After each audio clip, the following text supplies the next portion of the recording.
Imagine being a bomber pilot, standing on the deck of an aircraft carrier in the middle of the Pacific Ocean, staring down a runway that's barely longer than a city block. Your mission? Launch a fully loaded B-25 Mitchell bomber, a plane never designed to take off from a carrier, and fly at 1,500 miles to strike the heart of the Japanese Empire. This is April 1942. America is reeling from Pearl Harbor. The nation demands revenge. And 16 crews of ordinary men are about to attempt the impossible. This is the story of the Doolittle Raid, one of the most daring missions in military history. A mission so audacious that even those who planned it gave the crews only a 50-50 chance of survival. It's a story of courage, innovation, and sacrifice. A story that changed the course of the Pacific War and lifted the spirits of a nation desperately searching for hope in its darkest hour. Let's go back to December 7, 1941. The attack on Pearl Harbor had devastated the American Pacific Fleet. More than 2,000 Americans died that day. Battleships lay broken and burning in the shallow waters of the harbor. The shock rippled across the nation. Americans were angry, afraid, and hungry for retaliation. But striking back at Japan seemed almost impossible. The Japanese home islands were thousands of miles from any American base. The Navy's aircraft carriers, though they had survived Pearl Harbor, couldn't get close enough to launch their planes without being detected and destroyed. Long-range bombers based in China or the Soviet Union presented diplomatic and logistical nightmares. President Franklin Roosevelt and his military advisors desperately needed a plan. They needed to show the American people and the world that the United States could fight back. They needed to shake Japanese confidence and prove that their homeland wasn't invulnerable. Enter Lieutenant Colonel James Harold Doolittle. Jimmy Doolittle was already a legend in aviation circles. He'd earned a doctorate in aeronautics from MIT. He'd won air races. He'd performed countless test flights, pushing aircraft to their limits and beyond. He was a scientist, a daredevil, and a natural leader. When the Navy and Army Air Forces began exploring the possibility of launching Army bombers from a Navy carrier, Doolittle volunteered to lead the mission. The concept was radical. Army bombers had never operated from carriers. The B-25 Mitchell was a medium bomber designed for land-based operations. It weighed over 27,000 pounds fully loaded. The flight deck of an aircraft carrier provided maybe 400 to 500 feet of runway. Normal B-25 takeoffs required at least 1,000 feet. The margin for error was non-existent. One mistake, one moment of hesitation, and a bomber would plunge off the bow into the ocean, taking its crew with it. Doolittle and his team got to work.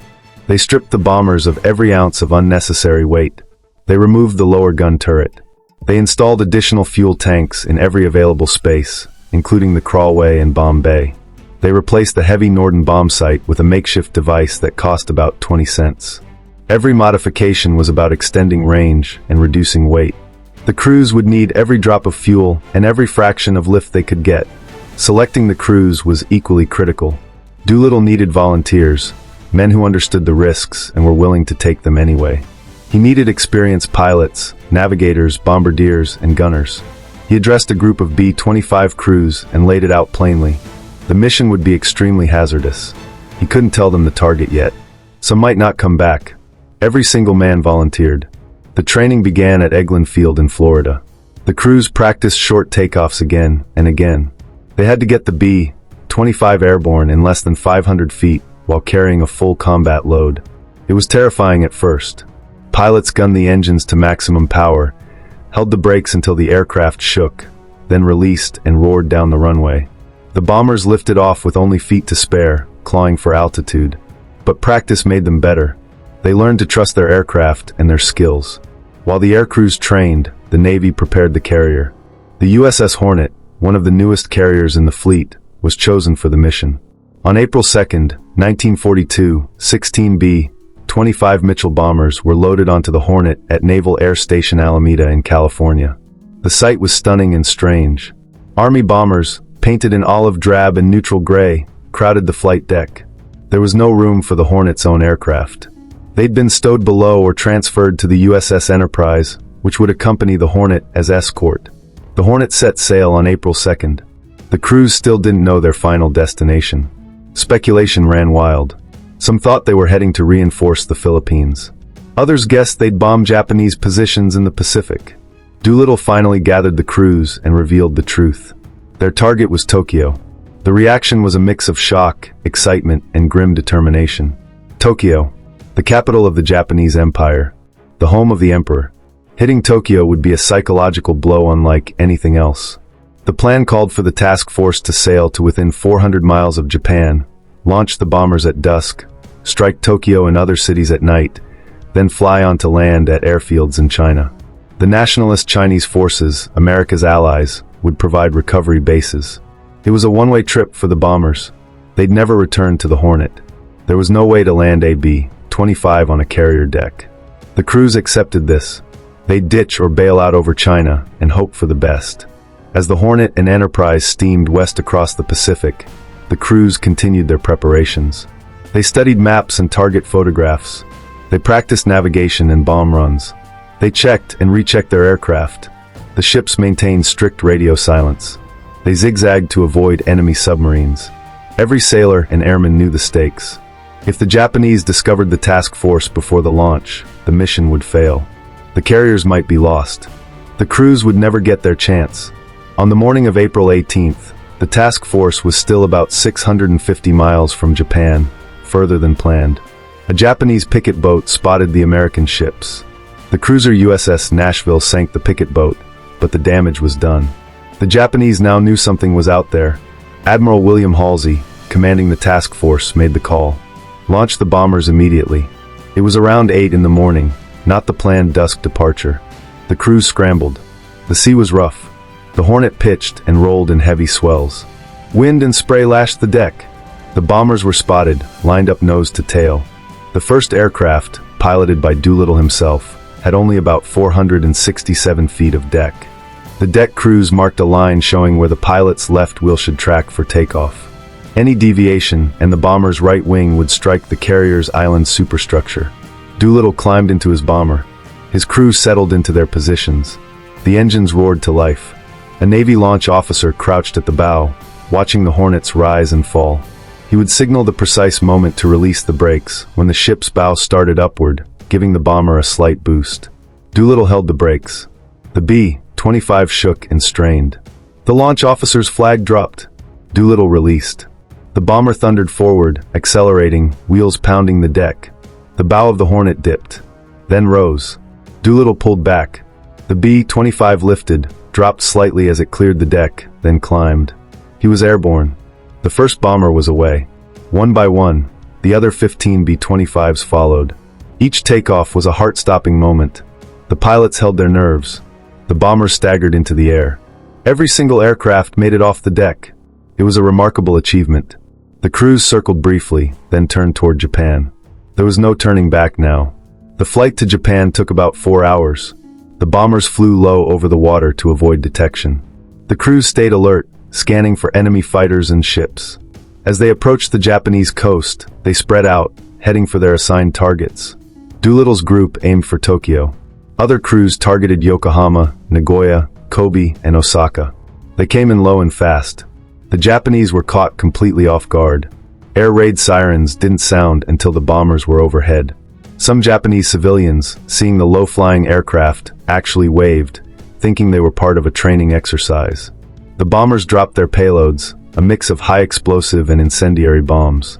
Targets included military installations, factories, shipyards, and fuel depots. The damage was modest in purely material terms, but the psychological impact was enormous. One bomber, piloted by Captain Edward York, had fuel problems and diverted to the Soviet Union, landing near Vladivostok. The Soviets, not at war with Japan, interned the crew for over a year, though they were treated reasonably well. The other 15 bombers continued toward China. The plan had been to land at Chinese airfields. But the early launch, combined with headwinds and worsening weather, meant the bombers ran out of fuel before reaching the designated fields. As darkness fell and fuel gauges dropped to empty, the crews faced terrible choices. Some attempted crash landings. Most bailed out into the night over eastern China, hoping to find friendly territory. The bailouts were chaotic and dangerous. Crew members jumped into the darkness, not knowing what lay below. Mountains, rivers, forests, farmland. Parachutes opened. Men drifted down through rain and clouds, landing hard, injured, disoriented. They were scattered across hundreds of miles of Chinese countryside. Some landed in Japanese-occupied territory. Others found Chinese villages. The Chinese people, at great risk to themselves, helped the Americans. They provided food, shelter, and medical care. They guided them to safety. But not all the crews were so fortunate. 8 airmen were captured by Japanese forces. The Japanese were furious about the raid.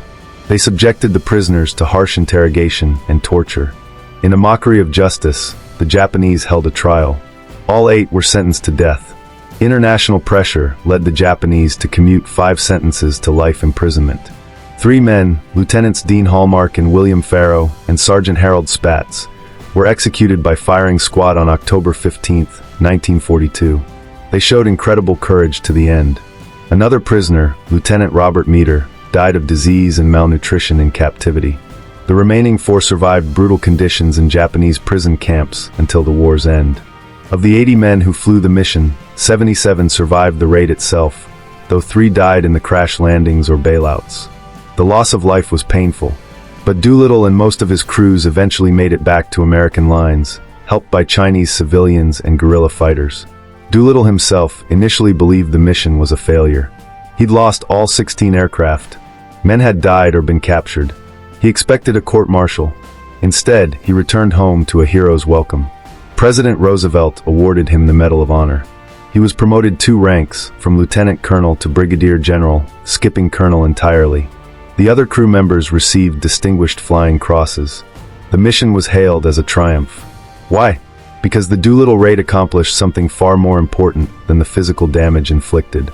It proved that Japan was vulnerable. It shattered the myth of the Japanese homeland's invincibility. American morale soared. People who had felt helpless after Pearl Harbor now had hope. The newspapers celebrated the raid. The exact launch point remained secret for a time, and Roosevelt jokingly told reporters the bombers had come from Shangri-La, a fictional Himalayan paradise. The strategic consequences were equally significant. The Japanese military leadership was humiliated. Emperor Hirohito had been put at risk. The raid demonstrated that American carriers could strike anywhere. Japanese military planners, particularly Admiral Isoroku Yamamoto, became obsessed with eliminating the American carrier threat. This obsession led directly to the Battle of Midway in June 1942, where Japan committed a large portion of its fleet in an attempt to lure out and destroy the American carriers. At Midway, American codebreakers, intelligence officers, and carrier pilots turned the tables. The U.S. Navy sank 4 Japanese fleet carriers, dealing Japan a blow from which its Navy never recovered. Midway is often cited as the turning point of the Pacific War, and the path to Midway began, in part, with the Doolittle Raid. The Japanese overreached, driven by the need to prevent another strike on their homeland. That overreach cost them dearly. The raid also had terrible consequences for the Chinese people. The Japanese military, enraged that Chinese civilians had helped the American airmen, launched a brutal campaign of retaliation. Known as the Zhejiang-Jiangxi Campaign, Japanese forces swept through the provinces where the raiders had landed. They destroyed airfields to prevent future use. They killed an estimated 250,000 Chinese civilians through massacre, biological warfare, and scorched earth tactics. Entire villages were burned. The suffering was immense. This dark chapter is often overlooked, but it's a crucial part of the raid's legacy. The Doolittle Raiders became legends. Their story was told and retold. A 1944 film, 30 Seconds Over Tokyo, starring Spencer Tracy as Doolittle and Van Johnson as Captain Ted Lawson, brought the raid to the big screen. Lawson's memoir, also titled 30 Seconds Over Tokyo, became a bestseller. The raiders were invited to reunions, honored at ceremonies, and celebrated as symbols of American courage. For decades, the surviving raiders held annual reunions. At each gathering, they performed a solemn ritual. They maintained a collection of silver goblets, one for each of the 80 raiders, engraved with their names. The goblets of the deceased were inverted. The survivors would toast their fallen comrades with a bottle of cognac from 1896, the birth year of Jimmy Doolittle. As the years passed, more and more goblets were turned upside down. The reunions grew smaller. The men grew older. In November 2013, the remaining raiders gathered for their final official reunion. Only 4 were still alive. Lieutenant Colonel Richard Cole, Doolittle's co-pilot, Lieutenant Colonel Robert Height, Staff Sergeant David Thatcher, and Lieutenant Colonel Edward Saylor. They performed the goblet ceremony one last time in public, a deeply moving moment. The cognac and goblets were then moved to the National Museum of the United States Air Force in Dayton, Ohio, where they remain on display. Richard Cole, the last surviving Raider, passed away on April 9, 2019, at the age of 103. With his death, an era ended. The men who had flown the impossible mission were gone. But their legacy endures. What can we learn from the Doolittle Raid? First, the power of audacity and innovation. The military establishment said it couldn't be done. Launching heavy bombers from a carrier was suicide. But Doolittle and his team found a way. They adapted. They trained. They took calculated risks. Sometimes the impossible is just the untried. Second, the importance of morale and symbolism in war. The raid's material impact was limited. A few buildings destroyed, a handful of casualties. But the psychological and strategic effects were profound.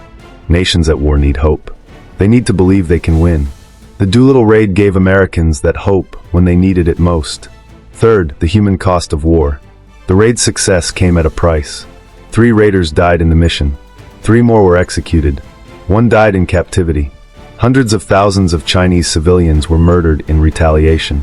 War's consequences extend far beyond the immediate participants. Innocent people suffer. That suffering must be remembered and honored. Fourth, the value of teamwork and trust. The Doolittle Raid required seamless cooperation between the Army Air Forces and the Navy, 2 services not always known for working together smoothly. It required trust between commanders and crews, between pilots and ground personnel, between Americans and Chinese allies. Success depended on everyone doing their part, often under extreme conditions. Finally, the raid reminds us that ordinary people are capable of extraordinary things. The 80 raiders weren't superhuman. They were young men, many in their 20s. They had families, dreams, fears. But when their country called, they stepped forward. They trained hard. They flew into danger. They did their duty. That's heroism. The B-25 Mitchell bomber itself deserves recognition. Designed by North American Aviation, the Mitchell was one of the most successful medium bombers of World War II. It served in every theater of the war. It was rugged, reliable, and adaptable. The Doolittle Raid proved its versatility. Later modifications turned the B-25 into a formidable ground attack aircraft, bristling with forward-firing machine guns and cannons. Thousands were built. Many air forces around the world used the Mitchell for decades. The aircraft carrier, too, played a starring role. The USS Hornet had a distinguished but short career. After launching the Doolittle Raiders, she fought at the Battle of Midway and in the Guadalcanal campaign. She was sunk by Japanese forces in October 1942 during the Battle of the Santa Cruz Islands. But her contribution to history was already secured. A new Hornet, CV-12, was commissioned in 1943 and served with distinction for the rest of the war and beyond, even recovering the Apollo 11 astronauts after their moon landing in 1969. The name Hornet carries pride and honor. Let's talk about some of the individual raiders and their stories. Lieutenant Ted Lawson, pilot of the Ruptured Duck, crash-landed his B-25 in the ocean off the Chinese coast. He suffered severe injuries, including a badly mangled leg that eventually had to be amputated. His memoir, 30 Seconds Over Tokyo, written with Bob Considine, detailed his experiences and became the basis for the 1944 film. Lawson survived the war and lived until 1992. Corporal David Thatcher, the engineer-gunner on Lawson's crew, was instrumental in saving his fellow crew members after the crash. He tended to their injuries, found help, and ensured their survival despite his own wounds. Thatcher was awarded the Silver Star for his bravery. He lived a quiet life after the war, rarely seeking publicity, and passed away in 2016 at the age of 94. Lieutenant Colonel Richard Cole, Doolittle's co-pilot, flew in the lead aircraft. After the raid, he continued to serve with distinction, eventually flying cargo aircraft over the Hump, the dangerous route over the Himalayas from India to China. Cole was known for his humility and his dedication to honoring his fellow raiders. He participated in countless commemorations and interviews, keeping the story alive for new generations. Captain Charles Greening, pilot of the 6th B-25 to launch, was an accomplished artist. He created a detailed series of paintings and sketches documenting the raid, providing invaluable visual records. Greening survived the raid, continued to serve in the war, but was killed in a crash in 1957 while piloting an observation aircraft. The training, the secrecy, the execution, all of it required meticulous planning. Captain Mark Mitcher, commanding officer of the USS Hornet, worked closely with Doolittle to ensure the bombers could be safely launched. Admiral Halsey's aggressive leadership and willingness to take risks were critical. The Enterprise's fighters and reconnaissance aircraft provided vital protection for the task force. The entire operation was a joint effort, a testament to American organizational ability and fighting spirit. The Chinese resistance and civilian population deserve immense credit. Many risked and lost their lives to save the American airmen. Father Wendelin Dunker, a Catholic priest, sheltered several raiders and helped them reach safety. John Birch, a missionary who later lent his name to a controversial political society, assisted in the rescue efforts. Chinese nationalist guerrillas guided the Americans through enemy territory. These acts of courage and compassion, performed under the threat of brutal Japanese reprisals, exemplify the best of human solidarity. The raid's timing was also significant. It came at a moment when the Allies were losing on almost every front. The Philippines had fallen. Singapore had surrendered. The British were struggling in Burma. The Soviet Union was reeling from German offensives. The United States needed a victory, even a symbolic one. The Doolittle Raid provided that victory. It showed the world that America was in the fight and capable of striking back. In the broader context of the war, the Doolittle Raid was a pinprick. Japan's war-making capacity was barely affected. But wars aren't fought only with bombs and bullets. They're fought with will, determination, and belief. The raid stiffened American resolve. It encouraged the Chinese to keep fighting. It made the Japanese doubt their own invincibility. In that sense, the raid was worth far more than the tonnage of bombs dropped. Jimmy Doolittle went on to have a brilliant career. After the raid, he commanded air forces in North Africa, the Mediterranean, and Europe. He led the 8th Air Force during the strategic bombing campaign against Germany. He retired as a lieutenant general. He remained active in aviation and military affairs for decades, advising on everything from aircraft design to national defense policy. He received numerous awards and honors. But he was always most proud of the raid and the men who flew it with him. Doolittle died in 1993 at the age of 96, one of the most respected and beloved figures in American military history. The Doolittle Raid also highlighted the evolving nature of air power. World War II was the first conflict in which air superiority played a decisive role. The ability to project power from the air, to strike targets far behind enemy lines, to support ground and naval forces from above, these capabilities changed warfare forever.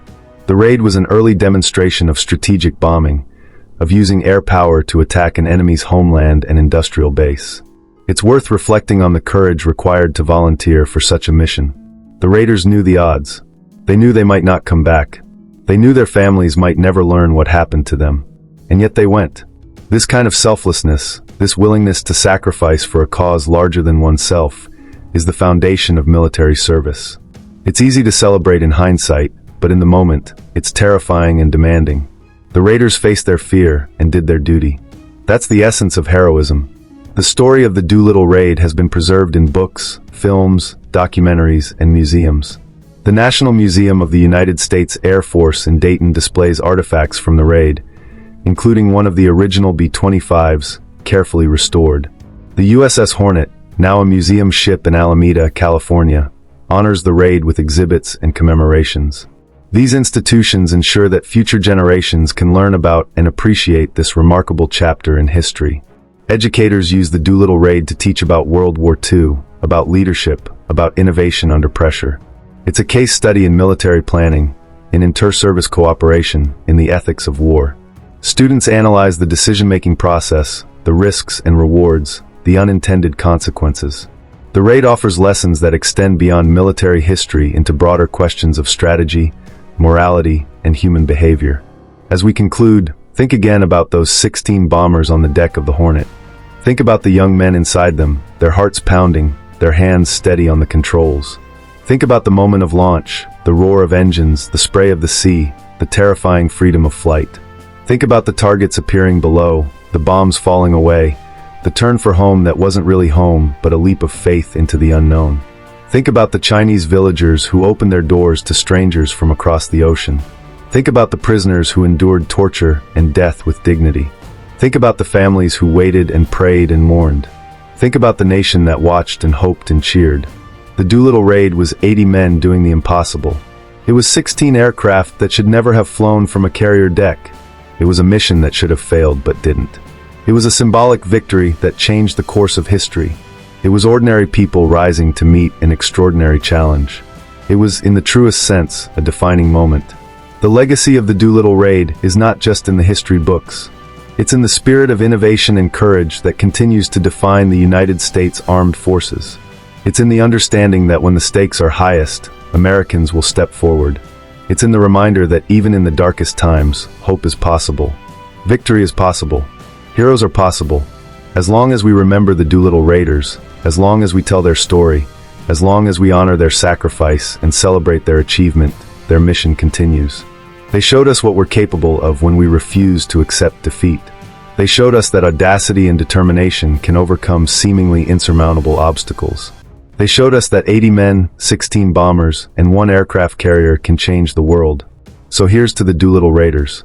To the men who flew into history on the morning of April 18, 1942. To those who came home and those who didn't. To the mission that lifted a nation's spirit and struck fear into the heart of an empire. To 30 seconds over Tokyo that echoed across the years. May we never forget their courage, their sacrifice, and their enduring legacy. They were and remain an inspiration to us all.